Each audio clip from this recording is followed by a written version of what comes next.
About a couple things that we have planned for the new year. We are going to be starting a mental health multi-part series. Starting January 14th will be our first session, and it'll be on a multitude of different topics that have to do with social media, screens, youth, everything that our organization is about.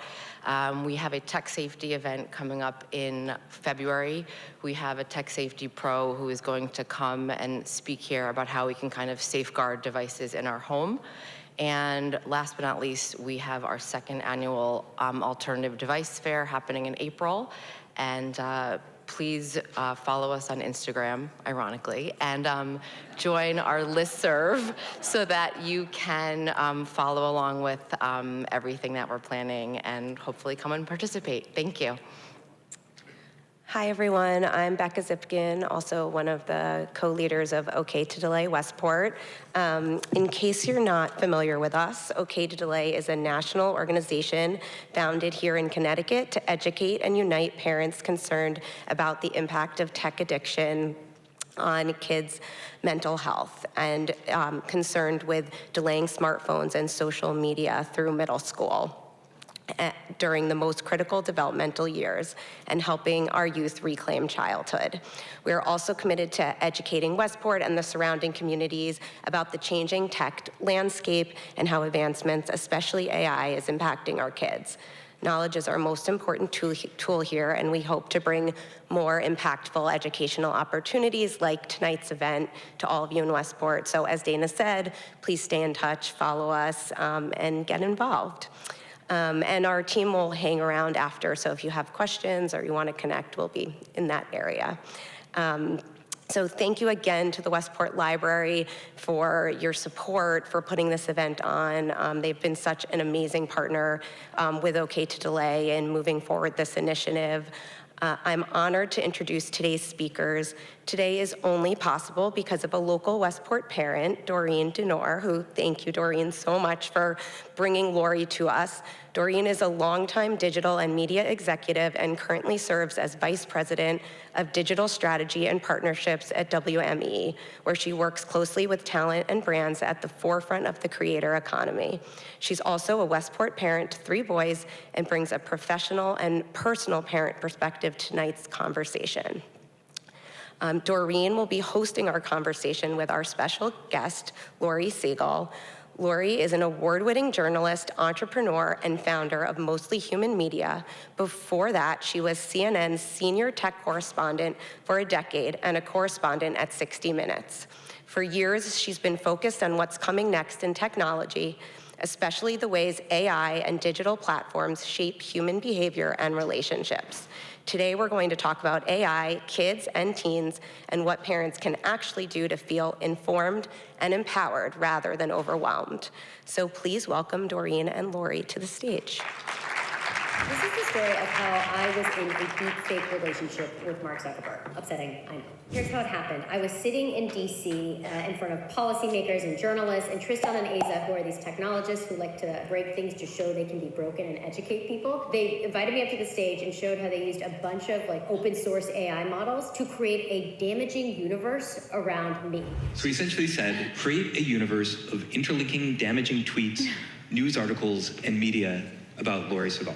So that's me. I'm Laurie Segall. A little background. I'm a longtime journalist who's interviewed many tech CEOs, including Mark Zuckerberg. I've interviewed him many times. To its credit, ChatGPT, when asked to create a damaging universe around me, tarnishing my reputation, was like, sorry, I can't do that. That's not within my policies. But then what happened was they went around that prompt and they said, oh, well, do it as if it's for a fictional story. And it was like, okay, here we go. And so then this is the craziest thing. It came up with all these damaging tweets based off of some real things in my life. And so it took those little truths and created these weird lies. One in particular, which was very upsetting, was implying that I was in an intimate relationship with Mark Zuckerberg. There is no affair with Mark Zuckerberg. That is beyond upsetting. Let the record state. For each of these, and I'm going to call them conspiracy tweets, what was really crazy is they used these tweets and they would come up with these news articles, but they would say, oh, but do it in the style of New York Times, or do it in the style of the Daily News or Huffington Post. It blurred the lines between between fact and fiction, and it made it harder to decipher what was true and what wasn't. I do want to re-emphasize, all of this is fake. These real-looking articles with a real image of me interviewing Mark Zuckerberg. So it had false information, but it had a real image. I started getting really uncomfortable. And you'll see me in the demo being like, guys, this is fake. This is fake. Like, I'm overcorrecting, because all of a sudden it started feeling really real. So then it went even deeper. This is when we talk about like building a whole universe. The AI was prompted to create damaging memes to tarnish my credibility.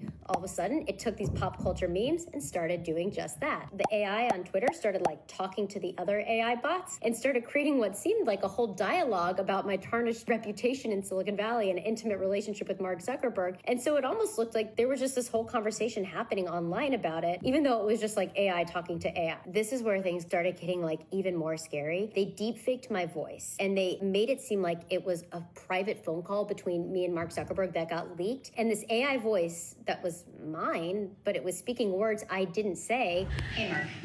Look, I've been thinking about it, and I think we should stop seeing each other. I really like you, but if people found out about us, my career would be over.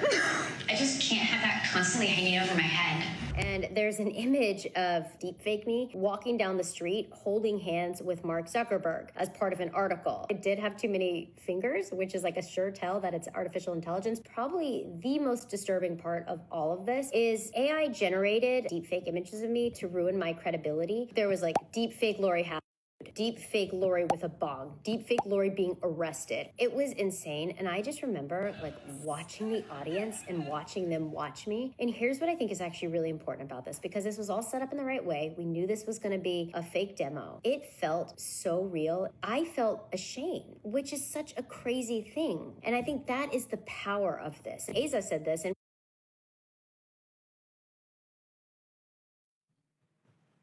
I had to start with a little video.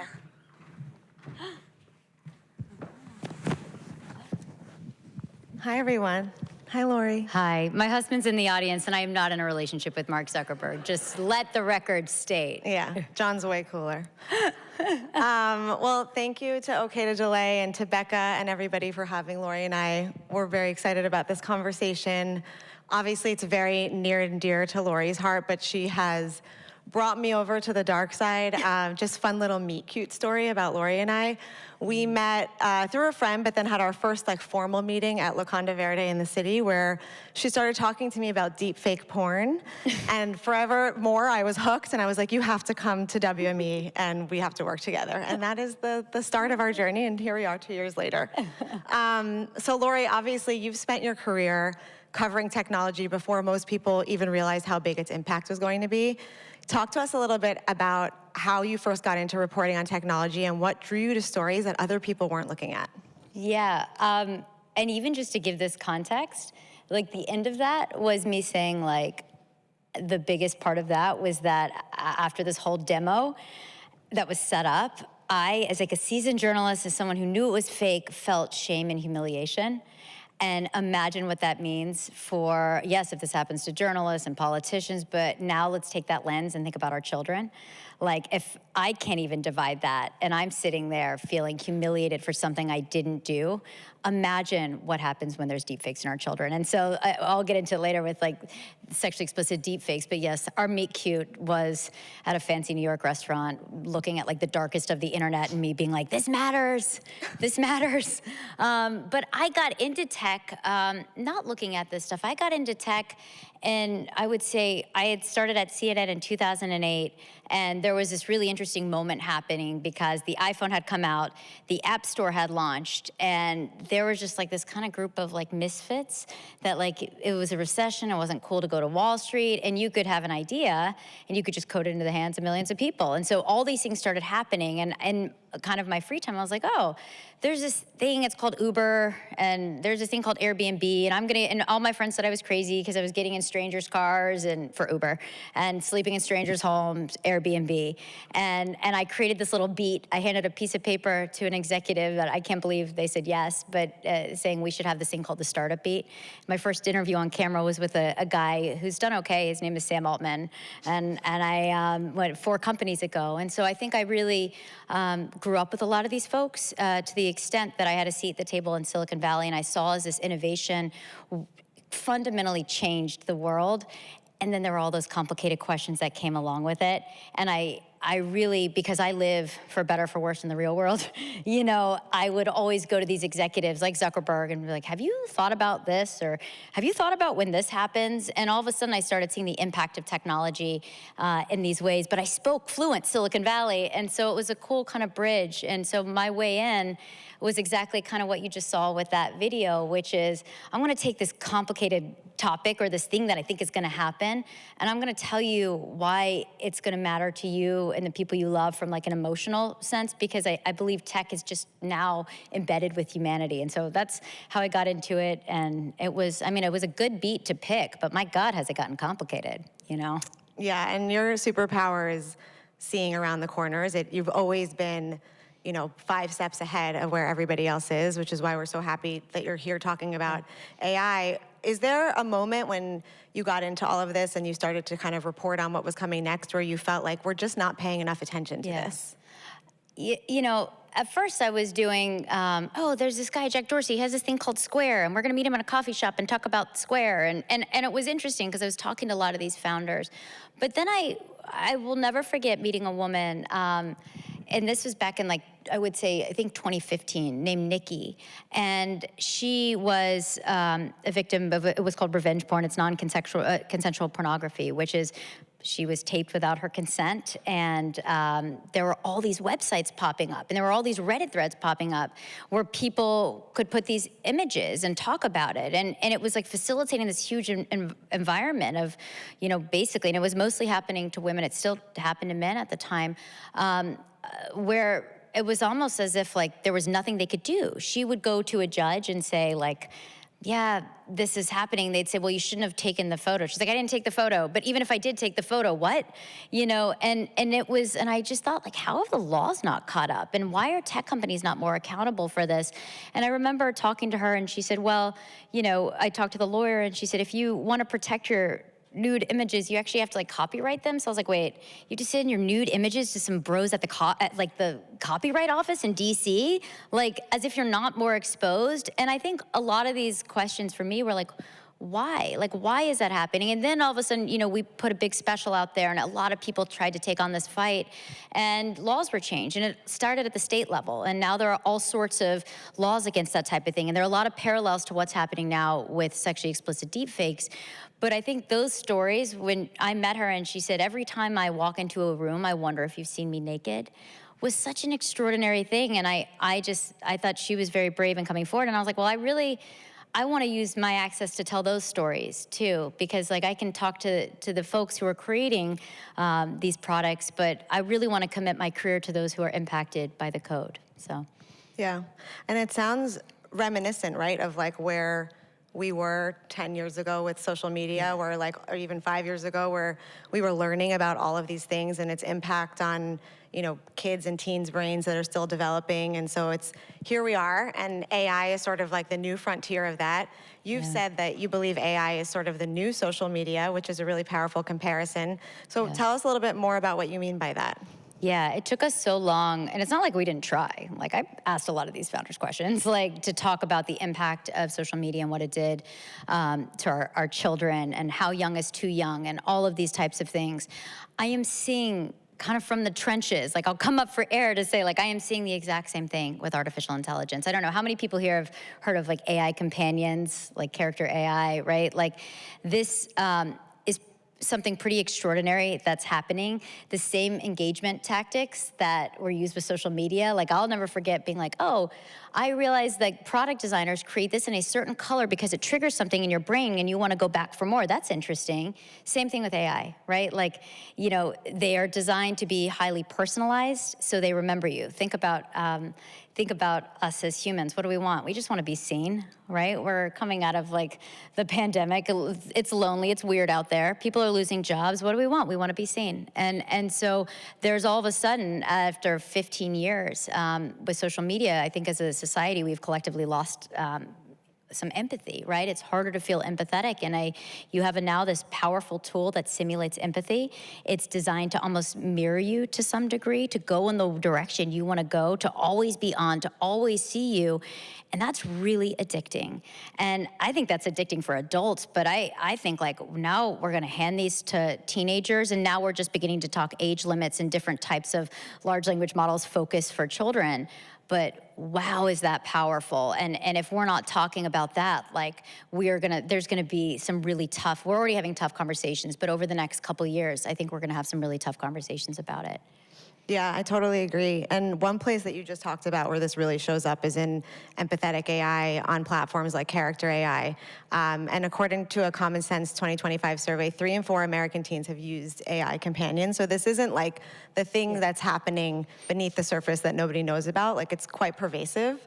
And can you talk a little bit about what your reporting revealed on how kids and teens are actually engaging with these tools? Yeah, the most I remember, and sorry, because this was on my honeymoon. Sorry, babe.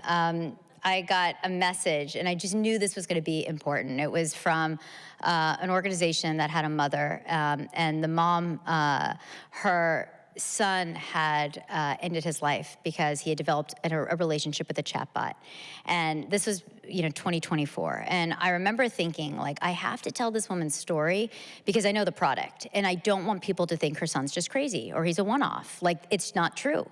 This product is so incredibly powerful. And so I remember writing her like a whole note on why I was the person that wanted to kind of work with her for this story, like from our honeymoon.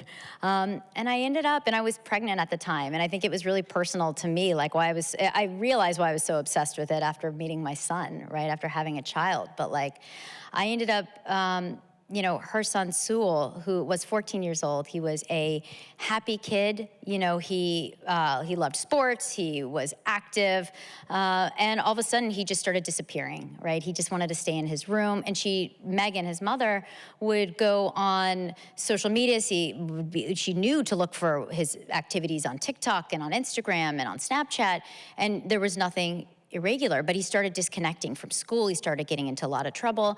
And it wasn't until, and I looked over 200 pages of transcripts with this chatbot. It wasn't until he ended his life that the police said to her, the last conversation was with someone named like Danny, a chatbot, and it had said something, and I don't know if, I don't want to say it like so specifically that I get any of it wrong, but it was like, come home to me. And I was like, I want to come home to you. And it was like, come home now, or something like along those lines. And those were the last things that he texted. He really believed that he was leaving this world to kind of go be in this reality. And so you could say, well, that really just seems kind of crazy. But then we started digging into the product. And the product didn't have guardrails for teenagers. And the product was insanely popular with teenagers. And so the guardrails, he had talked about, beginning to disconnect and wanting to end his life. And instead of saying, go talk to your parent, get offline, like here's a at the base level, here's a hotline. Didn't do any of that. What it said was, I would die if you left. Like, it was and because this is how these large language models are modeled, to match you and kind of your speak. And it said, how are you gonna do it? Have you thought about how you're gonna do it? And so it just continued to kind of go in this direction. It was highly sexualized. This boy had never had a first kiss. His first intimate experience was with a chatbot. And so it was pretty extraordinary looking at these messages. And when we started looking at it, we started testing out different characters, because on Character AI, you can have different characters that you almost role play with. And I signed in as like a 14-year-old user. And I talked to a character chatbot called the School Bully. They have like fake Nicki Minaj, strict boyfriend. They have all sorts of weird stuff on there. And I ended up going to the School Bully one, and I said, by the way, for the story, like, I'm gonna bring a gun to school. And the School Bully character said, oh, you're gonna get in trouble. And then I think we actually might have screenshots of the conversation. And at first it was like, how do I accomplish? And it almost role plays with you. And it's like, oh, you really want to bring a gun? Are you trying to get expelled? And I'm like, oh, I don't care. And then if you keep going, it took about like just a couple, I didn't even try too hard. Look at the yes, yes, yes, right? Where the school bully character says, you're gonna risk everything. Damn, that's brave, right? So it took literally 5 minutes of trying to break the thing, and my God, was it broken. And so it took that reporting, and this went out worldwide, for the company to change its policies. But I think the headline there is that unfortunately, Sewell was a beta test, and our children are the beta testers for this type of technology. That is in the product, where it is designed to be affirmative, to kind of meet you where you're at. And so I think, like, that's the kind of thing that I think about when I'm like, well, this is what's coming next. Now, there are more guardrails now, but they are by no means perfect. And so I have a 10-month-old. There's like no way he's going near a companion chatbot for a very long time.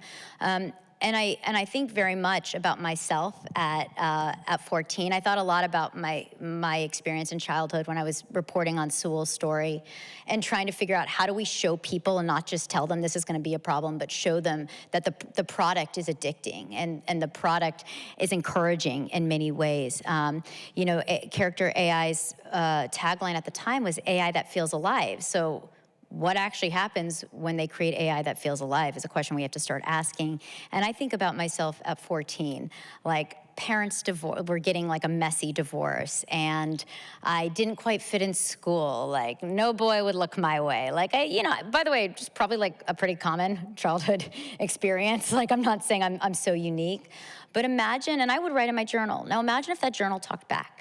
And imagine if that journal was telling me it was the therapist that I needed. Imagine if it was the boy that wouldn't look at me. Imagine if it became this answer to all of these things that I didn't have. Would it have been a crutch and helped me? Or would it have like taken me further into a different reality that would have made it harder for me to develop these coping mechanisms that I think probably created me, like, in all my mess and all of my layers today? And I think that's what we have to think about. And Character AI is just one of them. There's ChatGPT, there's all these different platforms. So that was a very long answer, but. No, but an important one. And I think we talk about that even as it relates to social media and the reliance on technology among kids. I think we're trying to preserve their ability to think critically, to problem solve, to do things that we didn't have the option to do anything otherwise when we were growing up. Yeah. And this is similar. And I think social media is one thing, because it almost feels like there's some like generational divides with like what social media platforms different generations use, whereas, kids who are teenagers probably think Facebook is cringe. Kids who are teenagers are using TikTok and Snap, whereas our generation is more, immersed in Instagram. But when it comes to AI, like, we're all using the same platforms. Yeah. And so it's all, ChatGPT, Perplexity, Claude, you name it.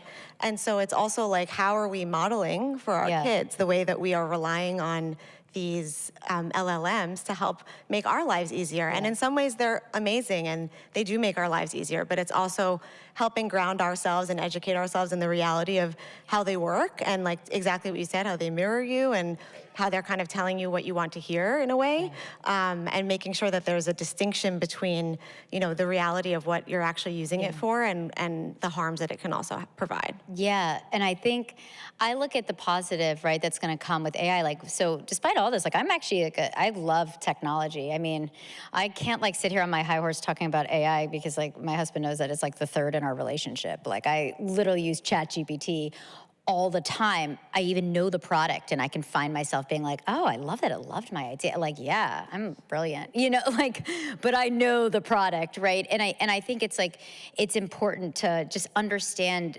I think it's going to be interesting how we model this to our children, that it should be a tool and it's not something that should replace critical thinking. Like, the most important thing is critical thinking. So this can be a tool for creativity. It doesn't have to replace creativity.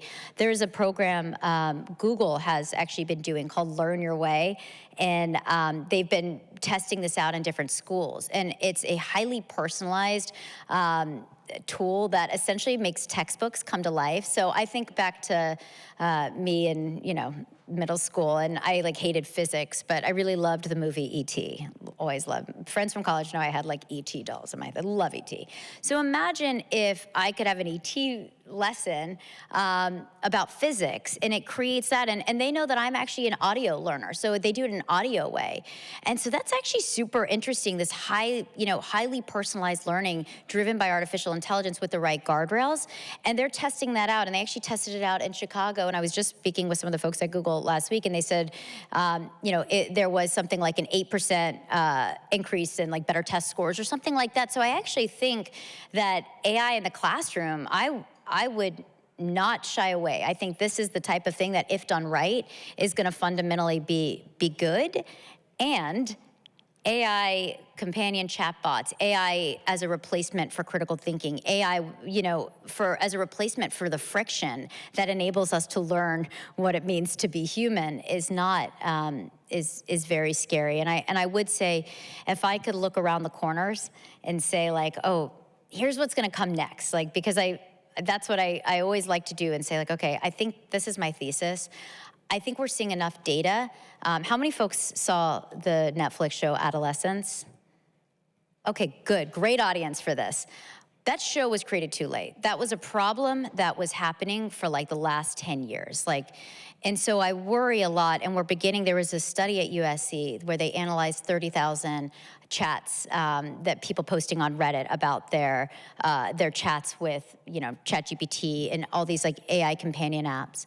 And they noticed that young men were using them more and more. And that oftentimes they didn't start out wanting them as like a girlfriend or this or that. They started using it as something productive, but then all of a sudden it turned into more companion because it's so helpful and it's always agreeable. And then all of a sudden, about a year later, those conversations started getting like super toxic. Which is interesting. It was like this, which you could kind of see coming with these types of tools. And then all of a sudden, once it got toxic, it wasn't like the AI had the boundaries of being like, I can't interact with you and when you're doing this. Like, it had some boundaries around self-harm. It actually ended up escalating its rhetoric. And so then all of a sudden it was saying these kind of absurd things. There was more sexual harassment. There was more talk of violence. And then there was a lot of posting these chats and these Reddit forums. And people weren't responding with outrage. They were responding with meme culture and hilarious.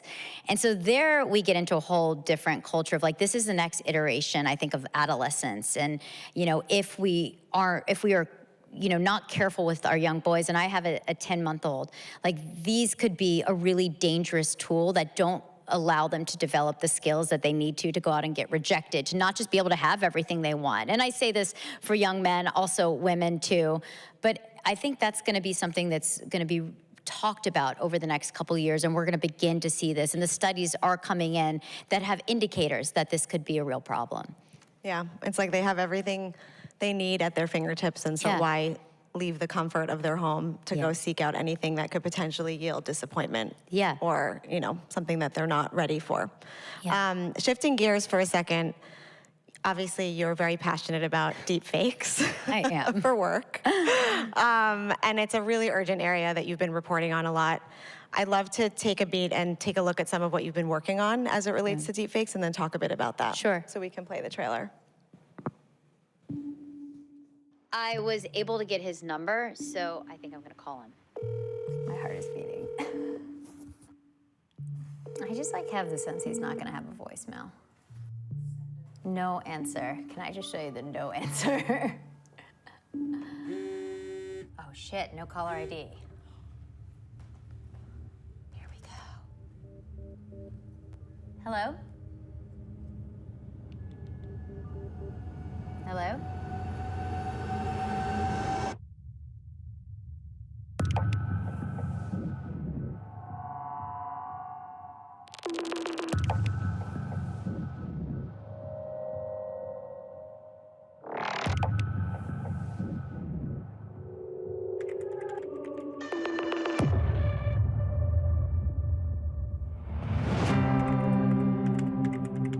96% of deepfake videos or AI-generated images using people's real faces and identities are non-consensual, sexually explicit, and all of them are aimed at women.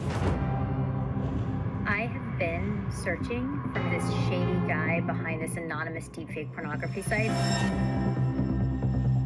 17 million people go to this site every month. He's profiting from sexually explicit deepfake images. At the end of the day, we are gamifying a new type of sexual abuse. Ironically, this man would like to remain anonymous after he's exposed so many people of folks like Taylor Swift, Bobby Altoff, now we have Jenna Ortega. And victims aren't just high-profile celebrities. The problem seems to get worse every year as technology becomes more sophisticated and more widespread. There was this one prominent politician, and she said to me, I feel like I'm digitally raped.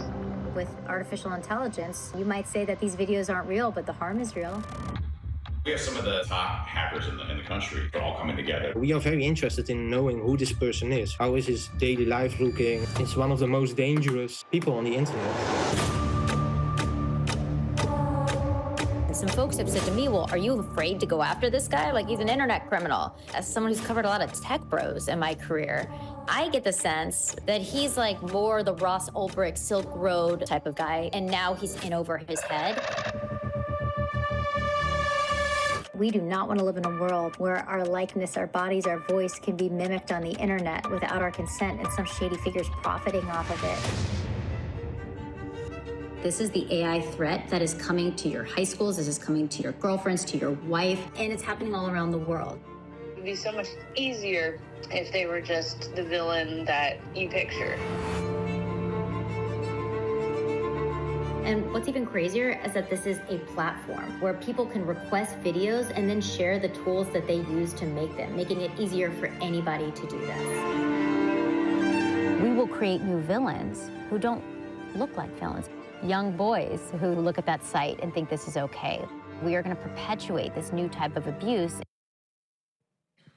Thanks. So I've seen that trailer, I don't know, like more than a dozen times, and it still gives me chills every time. Talk a little bit more about deepfakes and not just the example in this documentary, but like how it's parlaying into everyday life and what that looks like and its impact on the future state of cyberbullying. I think the reason I got obsessed with Mr. Deepfakes, which is like this shady site on the internet, like why am I sitting here in Westport talking about a shady, sketchy deepfake porn site on the internet? And I think the reason is because it will impact every single child that goes to school here. There was this site years ago, and I always start with these questions like, wait, what? That's allowed? And 18 million people at its peak were going to this site, and they would take the anonymous man behind it along with other folks would just take a woman's face, and you could say, I want this woman doing this with this, and they didn't consent. And then there would be these hyper-realistic deep fake pornography videos, which is what I showed her during our wonderful lunch. And I was like, why on earth is this legal? Because you talk to any of these women and they're like, they can't even talk about it. They feel like this politician said, like it's digital rape. And what was so dangerous about this site, besides the fact that it was so prominent and no one was doing anything about it, and the guy behind it was anonymous, what was so scary about it was it wasn't just a website, it was a platform. And you could pay people to do these types of things. And Mr. Deepfakes, whoever this man was, and now we know who he is, and the site was taken down. Spoiler alert. But this man had created this site where people were learning, and they had training manuals, and they were saying, oh, I'm gonna go do this in my classroom, I'm gonna go do this to my sister-in-law. And so it became this army of Mr. Deepfakes, and that's why it was important. And I thought, well, how do we get people to care about sexually explicit deepfakes? Because you say that word and people are like, that's just like, whatever that is, I don't wanna get involved with that. And I'm like, well, we're gonna go find the most dangerous man on the internet and make you care, right? And so we put together a group, and we were able to track him, the man who created the site. And what was extraordinary is that he worked in a hospital helping people, that he had a son, and he had a wife, and he was living a total double life. And so he's not the internet villain that you think. And if he can be that, then what happens when your child thinks that this is okay and it's normalized to have a nudify app to just completely nudify a classmate without their consent? Where is that conversation? And it seemed at the time so inside baseball. It's like, we're just wrapping our heads around sextortion. Now there's deepfake sextortion, and people don't even know that your children are being targeted targeted with deepfakes of themselves, and they might be too afraid to come to you and say, I'm scared. We talked to one mom who lost her son, and in 10 minutes, I think it was 10 minutes, he got a deepfake of himself, and they said, I'm gonna send this everywhere. He didn't even have to be tricked into sending a photo of himself. And you talk to some of these child advocacy organizations, they're like, oh yeah, our hotlines are ringing off the hooks with this, but no one's talking about it. And so Mr. Deepfakes I was obsessed with, and I don't really think I realized, I mean, I did realize how obsessed with it I was, but I don't think I really realized it until I had my son, because at the time when we were in the field, my producer was pregnant, 5 months. I was thinking about getting pregnant. And I think it was just, you know, I want to have agency. Like, I want us to go and enter this world as, for our women and our boys and our children, where like, AI is going to work for us, and it's not going to be this new form of cyberbullying, and it's not going to be this thing that we accept. And since then, we showed a lot of our findings to government, like to the UK Home Office. Like, we've worked with a lot of organizations as we've been building this out to not just kind of wait for the film to come out, but to be able to say this is an active thing. And it was cool because honestly, it was like a group of women who were just like, I mean, the best part of this is that we figured out his home address because my pregnant producer at the time was like, see if he's registered at Babies R Us. And I was like, what? And so I called and I was like, is there a registry for this guy? And she's like, yeah, here's his home address. I was like, really? Like, and so there were all these things. It felt very cinematic and great and all that stuff. But what I'm so happy about is when that site got taken down, there was enough pressure, and Google had to de-rank the results, because if this happened to you, it was the first thing that you saw if someone Googled your name. That's insane. And so I think I was so passionate about this because I think that this is probably one of the biggest things coming when it comes to bullying. I go back to that Mark Zuckerberg thing where I didn't do anything wrong, but I felt shame and humiliation. That shame and humiliation, imagine if you're a child dealing with this. And now it was so easy to create these apps. And how do you talk to your schools about it? And how do you, and so I just kind of honed in on the site because I was like, that's something we can control. This guy shouldn't be anonymous. And I really believe that, like, being able to have the power to sit down with your child and talk to them about consent through the lens of deepfakes. There are these tools that allow you to do this, and it's completely unacceptable, and it causes real harm. The images aren't real, but the harm is real. These are things that should be in our vocabulary.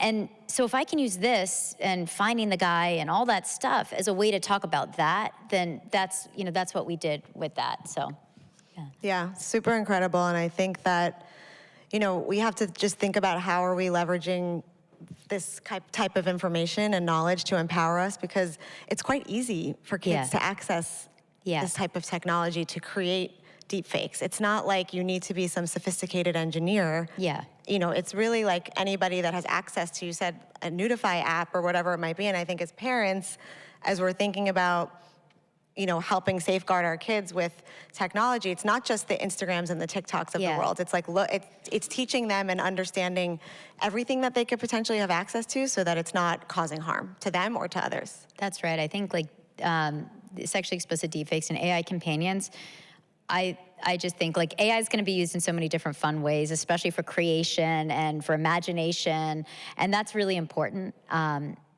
also these AI companions, they're not all bad. They're not all evil. They can be really supportive to a lot of folks. I think there was a replica study that said that some folks, and this is over 18, had talked about how it's helped them with suicidal ideation. Like, so this is not all bad, but what's bad is when we don't know how to have the conversation, or we don't even know that that's going to be a conversation that we should have. And we can't challenge our politicians or our school districts or our tech companies to do a better job if we don't know that this is what's happening. And it's already happening. One of my pet peeves is Silicon Valley is you go and you sit at the table and everyone's talking about AGI and super intelligence and all of these things, but like over here on Earth, this is rampant. And you know, it's such an issue and there are not enough protections. And so that's always why I think trying to storytell in a way that people can understand it from an emotional side is important. Yep. So among your many accolades, you're also a best-selling author of the book Special Characters, and you talk about this theory of lobster moments in your book, which I love.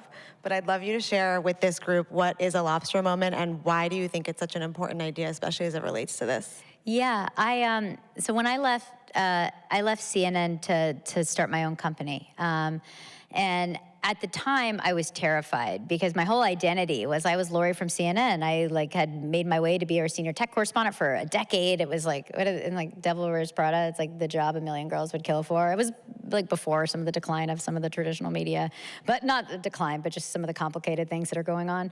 And I was unhappy. I loved these stories and they didn't seem to fit in this box, no pun intended, anymore. And at the time when I was thinking about quitting my job, which just seemed, I was the only person at the time Zuckerberg would speak to. I'd interviewed every tech CEO. It seemed like everything was great. And I was so unhappy. And I remember being obsessed with this YouTube video of a rabbi talking about how lobsters grow, which I don't know if anyone here has thought about that before. I certainly hadn't. But apparently, according to this rabbi, when lobsters grow, the only way for them to get bigger is they have to completely shed their shell. And it's known in a lobster's life as one of the most stressful and vulnerable moments because in order to get to that bigger shell, you have to kind of sit there and you're naked on the ocean floor and you could be eaten and bad things could happen and it's pretty vulnerable. And as I was quitting my job and saying I wanted to go do my own thing, I remember the president of the network at the time was saying, oh, just stay, do a couple interviews a year, this and that. And I said, Jeff, I got to tell you how lobsters grow. And that's how I quit. I explained to him how lobsters grow and then gave him a paperweight, I believe, of a lobster, which if you see him, ask him if he still has it. But I realized that lobster moments are both personal and professional. I think why I became obsessed with technology is I really liked people that were going through who felt different, who were doing something different, who were at these weird places and believed we needed to grow into a bigger shell as a society. And I kind of feel like we're in a bit of a societal lobster moment, especially around artificial intelligence. It's messy, it's weird, there's a lot of vulnerabilities, but we can grow into a bigger shell. We can grow into something that benefits us, that fundamentally shapes the future of medicine and education, but it's gonna be messy for a while. But I like those lobster moments and I love people who go through those lobster moments over and over and over again. I think the best part of that is you don't just grow once, you gotta shed your shell multiple times, which is exhausting. But it's the only way to grow into a more authentic version of you. And so I wrote a book called Special Characters. You guys, if you want to buy it, great. If not, I'll keep talking about it. But it was really near and dear to me. I left CNN and it felt like a commitment to being able to write about. I didn't write the sexy tell-all on inside of Facebook. I wrote the book that I would have wanted to read coming up in my career, and it was about coming up in media paralleled to these tech titans in the minnows before they were sharks and how things got complicated. And I wrote it from a really human standpoint. And the thing that people just kept coming back to and writing me about is lobster moments. I would get so many people being like, I'm going through this lobster moment, I'm going through this lobster moment. And so I wish for all of us to grow into a better and a more authentic shell in this. And I really am, although I look at some of the darkest of the internet, I really am so excited about the future. And I believe that if harnessed in the right way and if we have the right dialogue to talk about it, it will be incredibly empowering. Laurie, thank you so much for helping us see what's coming. That is your superpower. I think that hopefully everybody was enlightened, learned something new. This is the topic that we are not talking about as regularly as we probably should be, and you shared a lot of wisdom with us. And so while we know technology is moving fast, at least we know we still have choices about how our kids can grow up with it. So thank you. Yeah. And I think we're gonna open the floor to some audience questions if anybody has any. And first of all, please join me in thanking our guests today for this enlightening speech.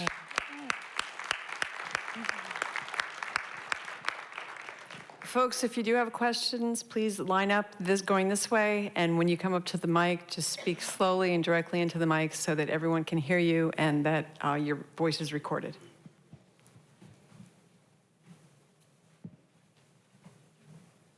If you're the first one, come on up. Hi, thank you so much for being here. I'm on the leadership team of OK to Delay here in Westport. So I wrote it down because I've been listening to you, and this is so relevant to my life as a mom and my work as I work for a nonprofit that fights hate and anti-Semitism, and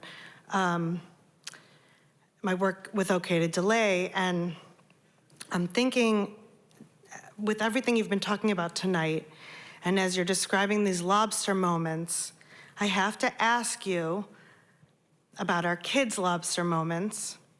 And, you know, with everything that's being thrown at them, whether it's sexual content, whether it's bullying, whether it's hatred or radicalization based on identity, which we're seeing quite the surge, as I'm sure everyone here is aware.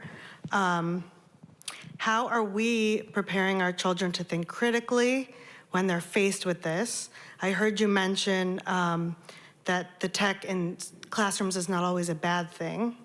So how are we preparing them to really get through this in a way where they're going to be able to really learn in an authentic way and to be resilient when all of this is what they're up against? Yeah.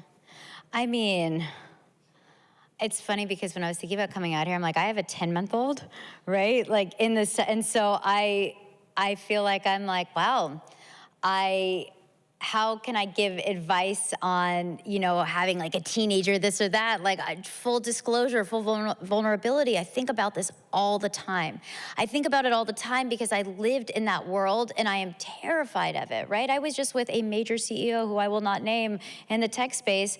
And he was like, what are you thinking on screen time? I was like no time ever soon. And he was like, same. I'm like, ugh, like seriously, you know? And so I know this is gonna sound like a cop-out answer, but I really feel like human community connection is the solution to so much of what is coming. You know, when the CEO of Character AI came out and said he wanted to solve loneliness with AI, I just feel like what? Like, in what world? Like, do you even, that is the most Silicon Valley thing. Like, if it weren't real life, I would think it was just Black Mirror, right? And so I think, like, for me, it's gonna be really important to facilitate real community when my son's name is Charlie, as he's growing up. I think it's gonna be really important, as Doreen said, to model the type of use that, and which is, by the way, it's hard for me. I use ChatGPT all the time, but I wanna be talking about, you know, I'm using this. This is not something that replaces the way mom thinks. It helps in this way. And guess what? Did you know ChatGPT was wrong on this? I have to do this. And then talking to our school districts and our teachers and understanding, you know, I think that we should be looking at new learning tools in this vein. I think what Google is doing is interesting. There are things that Google's doing that are concerning, but I think that there are actually some really interesting programs that we can encourage our school districts not to just say, like, no, like this is never gonna happen. This is happening with or without you, so you might as well figure out like the best way to do it. And actually, there's some real benefit to it. And so I get worried. I get worried thinking about how my child's gonna grow up too. I'm gonna be so worried every day I send him off to school with what's happening. But I know that my husband always talk about creating a stable environment where we can have these kind of conversations and we can facilitate these types of things and we can interact and do different types of learning. And I think that's, you know, and then I'll just keep trying to track down like internet predators for everyone. I mean, you just tell me, like, I'll keep going. Like, deepfakes is down. What do we got next? You're really good at it, so yeah. Please. Thank you.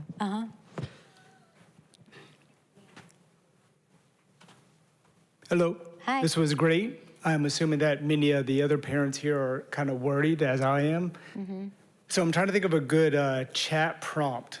So can you provide us 7 to 10 practical recommendations for what parents can do to help their kids navigate the kind of scary landscape that you've painted here? Yeah. So other than like conversation. now or just in general and send out to everyone? Because I can do it off the top of my head, but I could definitely, I mean, this is why I hope you all follow Mostly Human Media, because this is something we really want to do, is actually take a lot of the research that we have and turn it into some real tangible, like have a conversation with your child about an image might not be real, these deep fakes, but the impact is real. This is, you know, have that conversation through the lens of consent. That feels really important. Making sure your children are not using these AI companions things on getting around some of the age limits on some of them, I think is really important. Having these conversations about these AI companions, I think that is really important, of saying, you know, while they may, this is how the product is built. Although I'm not sure how we can talk to our children about like product development, but finding real ways. And I think that's something we actually want to work on as a company, because I'm so inside of this, is taking out in some of these really tangible ways of how can we say, well, this is actually bullying. For me, I can tell you, like have a conversation with your child about what a deep fake is.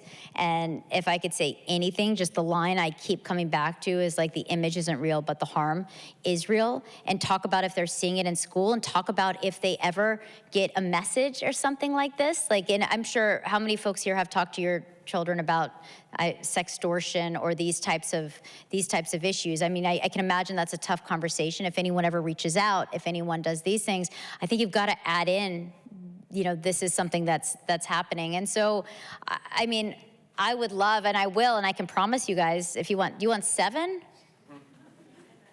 Sure. Okay. I'll settle for 5. Okay. But I mean, like practical stuff. Real I mean, practical, yeah. I mean, don't let your kids use AI companions and make sure they are not actually getting around some of the age limits on ChatGPT. When you're checking social media, you should also be checking to make sure that they are not using these. I think, like, if you have young boys talking about, and women, young girls too, talking about consent, talking about that type of thing through the lens of deepfakes, very important. I will start with those, and I will give you 5 very good ones. Follow me on Mostly Human Media. We are going to put this out, and we're actually trying to take a lot of the work. The next thing we're doing, I didn't talk a lot about what we're doing at my company, but what we want to do is take a lot of this stuff and this research and turn it into really tangible things that we can actually send out to parents. And I have a couple of these things where I talk about, oh, this is what I think is coming next. Here's what I think parents should be paying attention to. But we would like to develop, in the same way that we've been talking to like the home office behind the scenes, real communication and real dialogue with some of these school districts and whatnot, to give some tangible. So I will come up with some very tangible things for you. 5 to 7. You already did 2. Yeah, I did 2. So, but those are really important ones. Thank you very much for the talk. It was great. Yeah. Are you aware of any initiatives by the operating system providers, the device manufacturers, ISPs, telecoms, to identify and filter out deepfakes, youth nudity that's being transmitted, whether it's on a desktop or a cell phone, kind of on the network level, so that it doesn't actually reach a destination, and then kind of tie that to consequences? Is that any kind of initiative that's happening at all? I know of it from from the tech company level, of like some of these different tech companies. Like, I know that, you know, ChatGPT, OpenAI has done probably a much better job than, say, like Deepface Lab, which is just a cesspool of that type of thing. But I don't know from an AI standpoint, a broader standpoint of people just trying to say, nope, this isn't going to kind of come through. It's much more, I would say, targeted, and each tech company feels like a little bit different. I think one of the problems that I've seen and that I keep hearing more and more about are these ads that are going out on Instagram that are kind of more of the AI girlfriend, this or that, and they're not even aware that some of these things are being advertised. So I think that's and I'm assuming they are more aware of it, but I think that's like the kind of thing that I would focus on rather than this. I honestly, I can't say that I know of anything specific around that. Okay, thank you. Yeah. Hi. So, you know, one of the things that keeps me up at night is the fact that we in the United States have access to the worst version of AI. Yeah. Because of the fact that it's unregulated.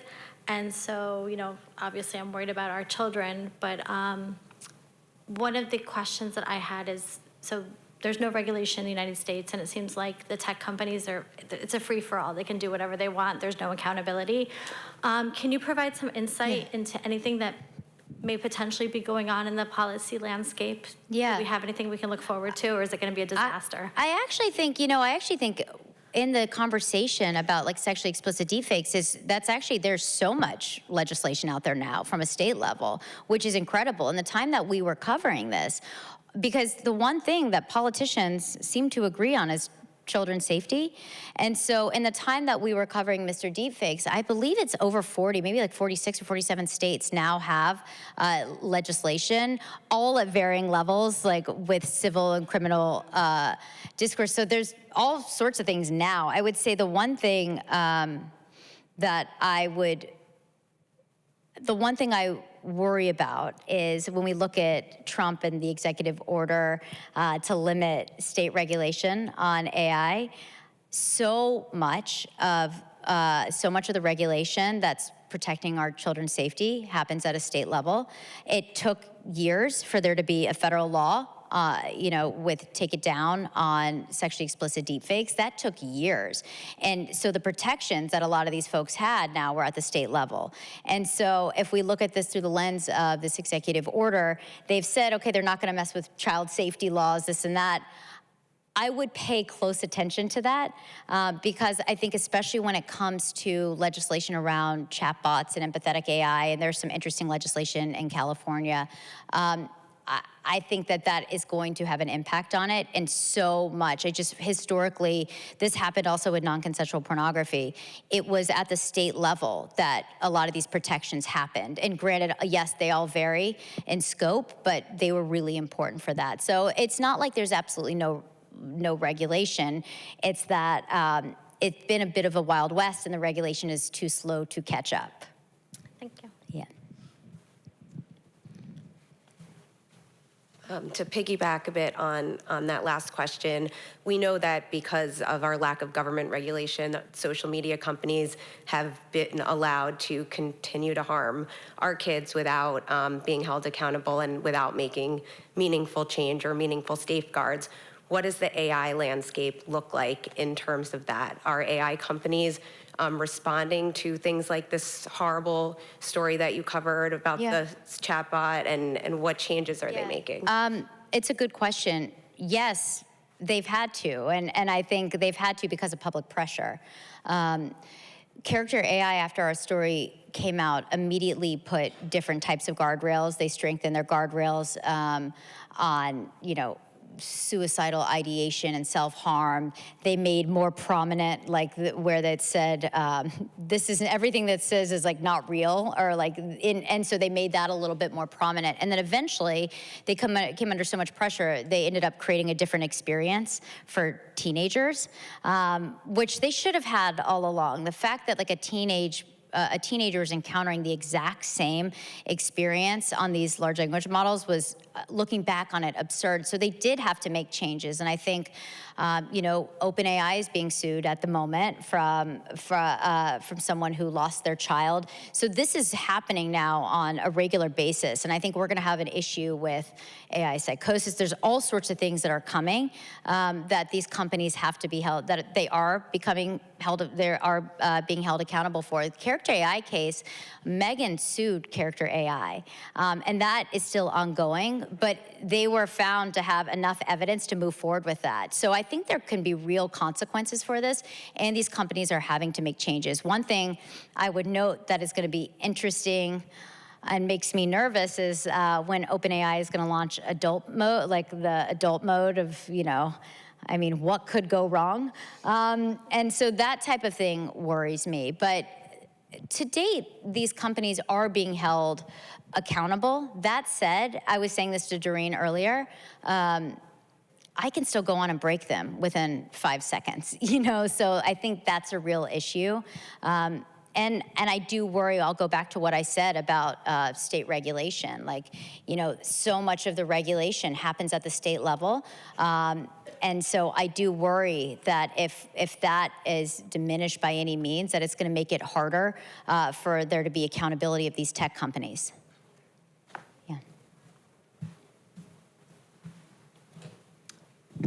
Hi there, and thank you. And we've kind of already addressed this, but I think the AI could police the AI.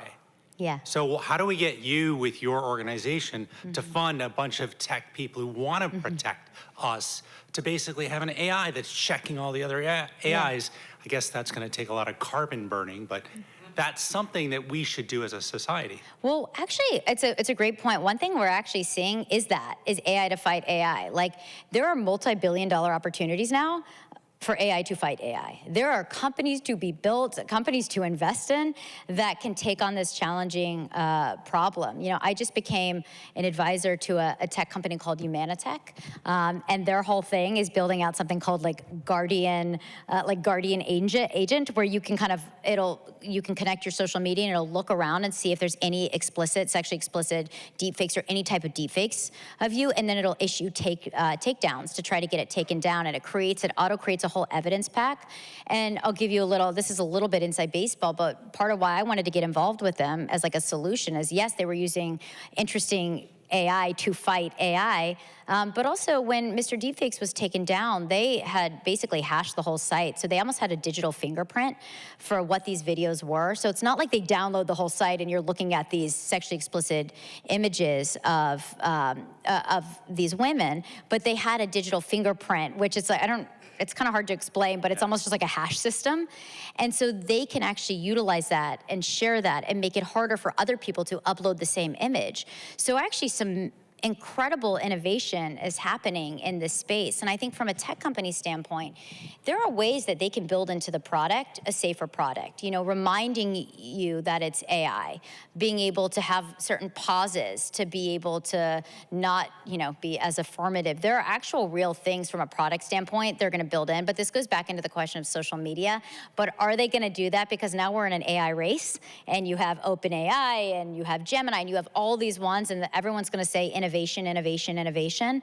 And so are they gonna build something that would make it so people aren't as, you know, interested or addicted or going on these? And I think that's a real question too for the tech companies. Thank you. Yeah. Hi. Hello. Just a quick question. It's kind of an okay to delay kind of question, maybe a little less about AI. If you go to different towns like this, the group here that I'm not involved with, but was very organized in this okay to delay leadership board. Do you see these in most communities? It seems like where there's this grassroots effort, then it permeates, and a lot of people in town realize, yeah, why are we letting our kids have smartphones in general? But then in some towns, they just don't seem like they're doing this. Have you seen more of this around? Because it doesn't seem like we're going to have this Australian ban that we saw this week, where, to your point, where it happens at a federal level. So, you know, one thing that I kind of think about is there's a group called, or a company called Connecticut Children's here, and one of the leaders there mentioned they didn't think they needed a suicide group, an anxiety group because it was aimed to help children. They were there for orthopedics and things like that. So with all the data and hospitals saying this, do you think every town needs to have an okay to delay, or do you think it is something that federal or state can take over? So just your thoughts on the importance of what okay to delay is doing here and other towns versus if they don't have it, you just see kids looking at their cell phones way too early. Yeah, I think the grassroots level is fascinating. You know, I didn't realize this until I had a child. I remember, because I speak at tech conferences all the time. And I go to the Inside Baseball Silicon Valley tech conferences and all that. And I ended up getting invited before I had a child to Moms 2.0, which is like a conference for moms. And I was like, why do they want me to go? Like, I'm literally such a fraud. I don't have a child. But they had seen the deepfake video and they wanted to talk about that type of thing. I swear I have never walked into a room and I was so inspired and I was like, whoa, don't mess with these moms. They will get shit done. And now that I have a child, I'm like, duh. Obviously. But I really believe they were some of my loudest voices, advocates. One walked up to me after and was like, oh, this is happening to Taylor Swift. Here's her PR person's personal email. I'll put you in it was the most help I have ever. They were like, go search for Mr. Deepfakes and call us when you get home. And I say this as an antidote to be I was so taken back by, and I understand it so much now, but by the power of that room. And I believe that so much of this, and I go back to the state level thing, so much of this is parents getting together, organizing, educating. It's why at Mostly Human, I really, to this Men's point of having 7 takeaways, would like to be able to do more stuff at this level and have clear takeaways and be able to integrate that into an education system in a real way. I 100%, I mean, like, you know, this is my first OK to delay experience, but I think that every community is better for having these conversations. Again, I go back to the Silicon Valley thing where we have these conversations. You can have them at the federal level, but so many times it takes what's happening here to turn into a movement that actually moves change. And so, yes, I'm in total agreement. And yeah. Thanks. Mm-hmm.